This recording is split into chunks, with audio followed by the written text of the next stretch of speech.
Lur, selamat datang di Ngalor Ngalabu Horor.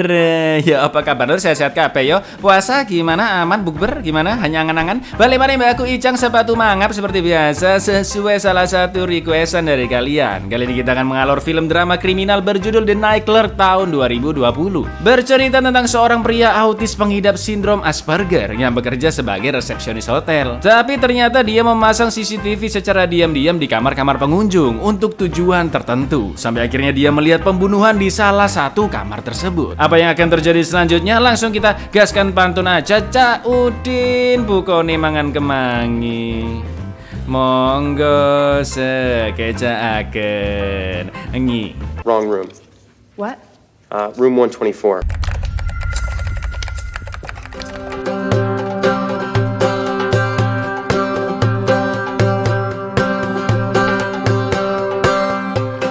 Sindrom Asperger adalah salah satu gejala autisme di mana para penderitanya memiliki kesulitan dalam berkomunikasi dengan lingkungannya. Namun para penyandang sindrom tersebut masih bisa menjalani hidup layaknya manusia pada umumnya, seperti sekolah atau bekerja secara mandiri. Begitu juga dengan Bart Bromley, seorang pria berumur 23 tahun penyandang sindrom Asperger yang hanya tinggal berdua dengan emaknya yaitu Ethel, sedangkan ayahnya telah lama meninggal dunia. Setiap malamnya Bart bekerja sebagai resepsionis shift malam di sebuah hotel bernama Mercer, dan untuk memperbaiki kemampuan komunikasinya, Bart pun mempelajari obrolan para pengunjung dengan cara memasang CCTV secara diam-diam di banyak kamar hotel. Rekaman CCTV tersebut bisa dilihat dari tabletnya maupun komputernya di rumah. Boy, oh boy, what did you do? Boy, oh boy, oh boy, what did you do? What did you do? Hey, how you doing? How you doing?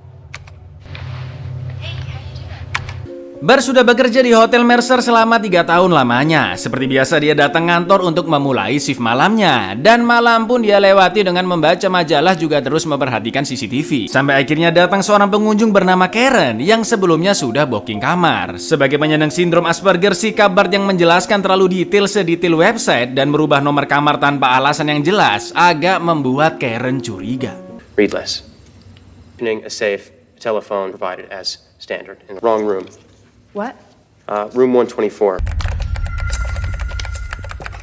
Melalui tabletnya, Bart melihat CCTV kamar Karen dan terlihat seorang pria mendatanginya dari pintu balkon kamar. Mereka pun sempat ngobrol-ngobrol dan tak lama kemudian giliran Jack, karyawan shift selanjutnya, datang menggantikan Bart. Wah, langsung cepat-cepat ditutup tabletnya, Bart pamit pulang dan mampir sebentar ke Alfamidi beli es krim. Sesampainya di rumah, Bart nonton rekaman CCTV sambil menghafalkan intonasi cara bicara yang benar. Tapi tiba-tiba terlihat Karen yang bertikai dengan pria tersebut. Sampai akhirnya jatuhlah sebuah pistol dan Karen pun ditampar berkali-kali.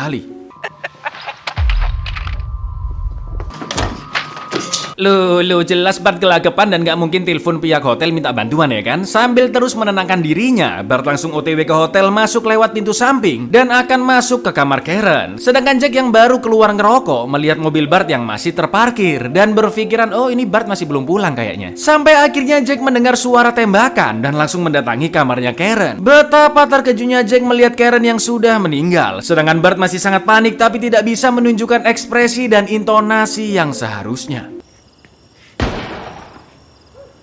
Don't touch anything. I'll call 911. All right. I think this person might be dead. Jesus. Karena kepo dengan polosnya, Bart malah menyentuh darah Karen dan buru-buru mengambil alat pemancar CCTV-nya. Tapi karena ceroboh dan panik, Bart nggak sengaja menjatuhkan satu memory card-nya di sana. Setelah itu polisi datang melakukan olah TKP, termasuk detektif bernama Espada yang dijelaskan tentang kondisi Bart sebagai penyandang sindrom Asperger oleh bos hotelnya yaitu Ron. Karena masih ketakutan tanpa diminta, Bart pun menjelaskan ke Espada apa yang dilakukannya semalam. Mulai dari OTW ke rumah, jajan es krim dulu, dan lanjut nonton TV di rumah. Nonton TV lur, karena Bart berusaha merahasiakan CCTV-nya biar nggak dicurigai ya kan. Bart juga beralibi jika dia kembali ke hotel karena dompetnya ketinggalan di vending machine yang lebih dekat kalau masuknya lewat pintu samping. Jelas Espada curiga dengan alibi Bart. Gimana ceritanya Bart bisa tetap jajan es krim padahal dompetnya ketinggalan ya kan? You know you got blood on your hand. Interested in the blood, so I touched. How did you pay for the ice cream? Because why would you leave your wallet near the vending machine? Usut punya usut, ternyata almarhumah Karen adalah istri dari rekan Espada, yaitu detektif Nick. Bahkan suaminya aja bingung kenapa Karen malam-malam main ke hotel. Nick bertanya, apakah Bart si resepsionis menemukan suatu petunjuk? Belum ada, kata Espada. Karena Bart masih di kantor polisi untuk dimintai keterangan. Ibunya Ethel marah-marah ke Espada karena anaknya adalah anak yang sangat rapuh. Dan Espada diminta memakai pengacara jika ingin berbicara dengan putra sematawayangnya tersebut. No, but stay away from my boy. Because this is a fragile boy and respect that.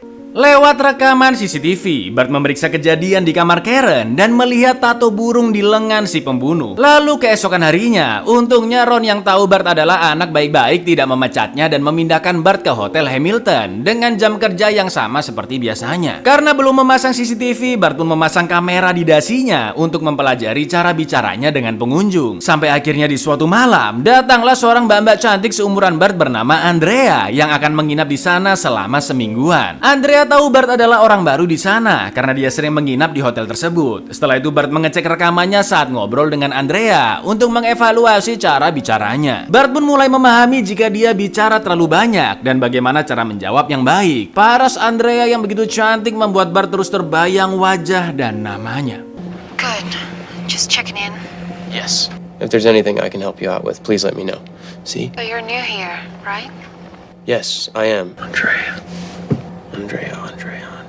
Keesokan paginya Bart yang mau jalan-jalan naik mobil melihat mobil hitam misterius milik Espada yang sedang memperhatikannya. Bart yang ketakutan pun mengurungkan niatnya dan jalan kaki ke Alfamidi terdekat. Di sana dia nggak sengaja bertemu dengan Andrea yang sedang belanja kebutuhan untuk di hotel. Mereka pun ngobrol ngalor ngidul dan seperti biasa Bart terlalu banyak ngomong juga mengakui dirinya yang kurang bisa bersosialisasi. Tapi Andrea sama sekali nggak ilfil karena ternyata saudara laki-lakinya juga mengidap sindrom Asperger. Bahkan kondisinya lebih parah sampai-sampai dimasukkan ke rumah sakit jiwa karena tidak bisa beraktivitas sama sekali. Dan akhirnya dia meninggal dunia. Maka dari itu, Andrea memuji Bart yang berhasil hidup normal dengan segala kekurangannya. Institutionalized for a long time, and then he passed away. I watch people, and I imitate. You do pretty well. Okay, bye. Bye. Sesampainya di rumah, Bart pun menulis percakapan Karen malam itu dan dia baru sadar memory cardnya yang kurang satu. Sementara itu di kantor polisi, detektif Espada menunjukkan ke Nick rekaman dari memory card Bart yang ditemukan di TKP yang hanya menunjukkan kaki Karen dan si pelaku. Melihat video itu, Nick yakin jika tersangkanya adalah Bart karena dialah pemilik rekaman tersebut. Tapi bagaimanapun Espada masih belum punya bukti yang kuat jika Bartlah yang membunuh Karen. Setelah itu Espada juga menginterogasi teman kantornya Jack yang sempat melihat Bart nonton video kamar hotel dari tabletnya. Espada pun semakin yakin jika Bart pasti menutupi sesuatu tentang pembunuhan tersebut. Di suatu malam, Bart melihat Andrea yang diantar ke hotel dan mencium seorang pria di mobil tersebut. Setelah bertegur sapa, Bart memberitahu jika tadi siang ada teknisi yang membetulkan AC kamarnya Andrea. Padahal sebenarnya Bart yang masang CCTV di kamarnya ya kan. Malam itu Andrea yang lagi galau dan gak bisa tidur, pinjam korek ke Bart buat ngerokok di luar. Meskipun dia punya korek sendiri, sengaja biar ada teman ngobrol ya kan lur. Setelah itu Andrea pun berenang malam-malam dan Bart tiba-tiba datang bawain anduk biar gak usah ribet-ribet ambil ke kursi. Situasi pun sempat sedikit awkward karena Andrea bisa-bisanya nggak pakai atasan dong. Mereka pun ngobrol-ngobrol dan Bart mengatakan jika dia sering kesulitan menjelaskan apa yang dipikirkan. Lalu Andrea pun ingin Bart mengutarakan apa yang ada di dalam pikirannya saat itu juga. Dan tiba-tiba What did you do? Bisa aja langsung nyosor ya. Dan Bart pun panik dengan apa yang barusan dia lakukan. Tapi Andrea hanya tersenyum dan memakluminya karena ternyata dia juga memendam perasaan yang sama kepada Bart. Andrea pun menjelaskan hubungannya dengan lelaki di mobil tadi yang ternyata dia sudah menikah. Selama ini Andrea menjalani hubungan gelap diam-diam dan semakin kesini dia tidak tahu apa yang harus dilakukan lagi. Bart pun mengatakan keseriusannya jika dia ingin menjadi pelindung bagi Andrea dan Andrea pun langsung menciumnya balik. Setelah Andrea kembali ke kamar, Bart pun tersenyum bahagia mengingat apa yang barusan terjadi. Karena sudah mendapatkan lampu hijau, langsung besok paginya Bart menggantengkan diri pergi ke tukang cukur, cari parfum, pakai minyak rambut orang aring, beli setelan super modis, bahkan sampai beli mobil baru. Setelah itu Bart kembali ke Hotel Hamilton dan berniat mengajak Andrea kencan. Tapi mirisnya lur, dia melihat Andrea yang sedang berhasil oleh dengan mas-mas bertato burung dari jendela kamar. Tato yang persis seperti yang ada di rekaman pembunuhan Karen. Apa nggak kicep, sakit hati setengah mati Bart ya kan?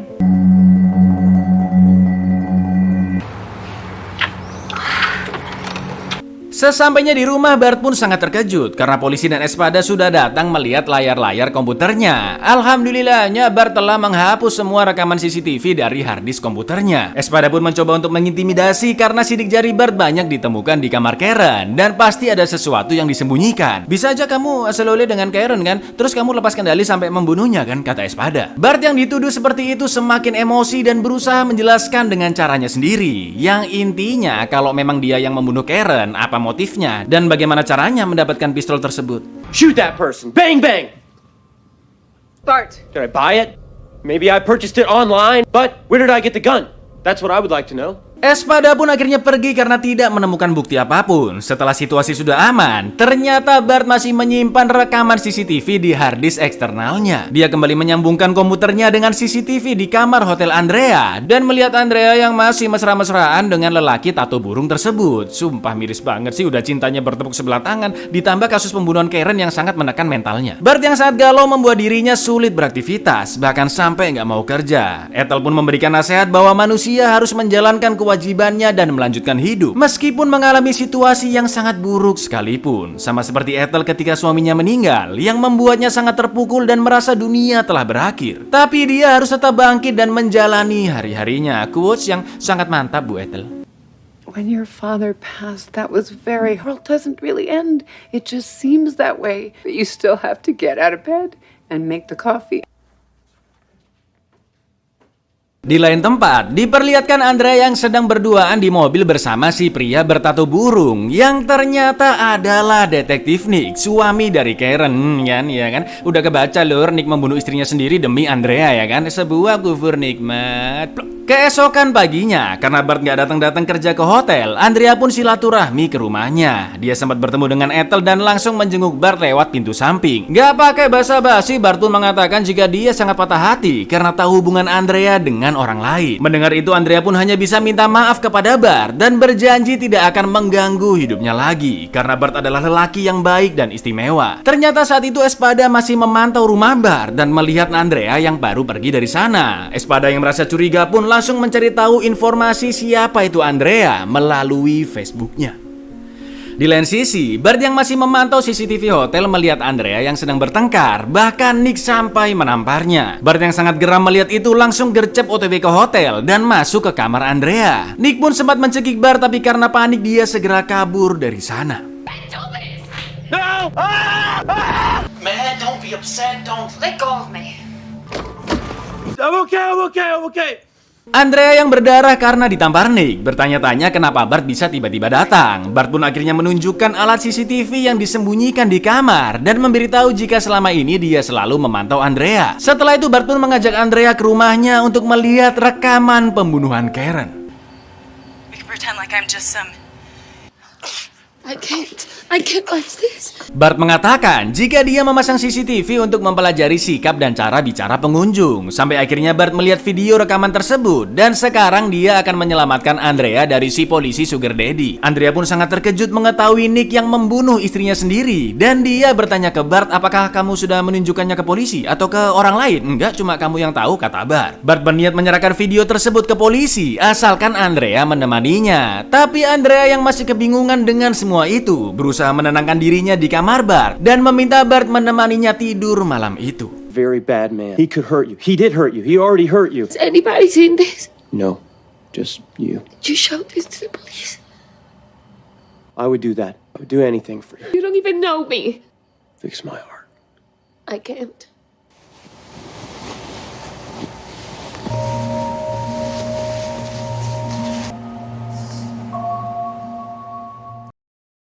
Bart pun terbangun dan melihat Andrea yang sudah siap pergi. Mereka pun ngobrol dan bermesraan, tapi ternyata itu hanyalah mimpi Bart saja. Dan disinilah plot twist terjadi lur. Andrea ternyata sudah pergi dari sana dengan membawa harddisk tersebut untuk diberikan kepada Nick sesuai perintahnya agar dia bisa lolos dari polisi. Bart yang melihat harddisknya sudah diambil pun merasa sangat terhianati. Lalu Bart menemukan pistol Andrea di kasur, mengambilnya dan mengingat semua kejadian yang dia alami akhir-akhir ini. Mulai dari diduga pembunuh oleh Espada sampai pujaan hatinya Andrea yang berkhianat meninggalkan dirinya sampai akhirnya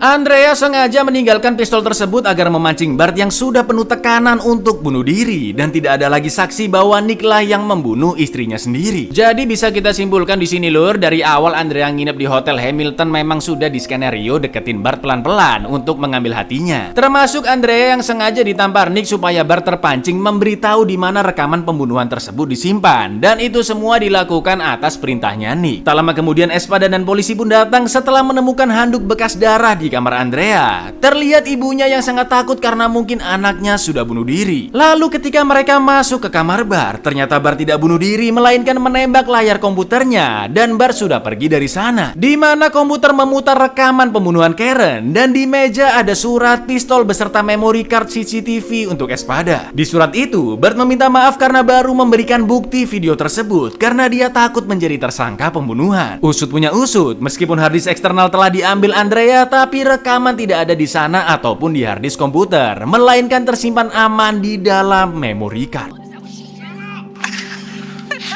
Sorry I didn't give these to you sooner. Oh, son of a bitch. Tak lama kemudian, Andrea yang pergi bersama Nick pun langsung diringkus oleh polisi. Mampus. Dan alhamdulillahnya Bart masih sehat walafiat, dia hanya kabur ke mall untuk melupakan Andrea, sekaligus melatih kembali kemampuan komunikasinya. Oh, Bart, what did you do? Boy, oh boy, oh boy, oh boy. Hey, how you doing? Abuyar, sebuah ending yang cukup miris, sabar ya Bart. Film ini mengangkat isu-isu psikologis persis kayak Peanut Butter Falcon yang pernah tak upload sebelumnya lur. Tapi di film ini sisi romansnya lebih ditekankan. Pengambilan gambarnya juga cukup bagus, tapi sayangnya banyak scene yang kepanjangan dan cukup membosankan. Pesan moral dari film ini adalah belajarlah untuk lebih memahami kekurangan orang lain, karena pada dasarnya semua orang punya keanehan dan kekurangannya masing-masing. Salam super. Ya wes gitu dulu lur, aku Icang undur diri, matur nuwun dan seno untuk melakukan perselingkuhan. Baca yes untuk link subscribe di bawah ini. Assalamualaikum lur, selamat puasa.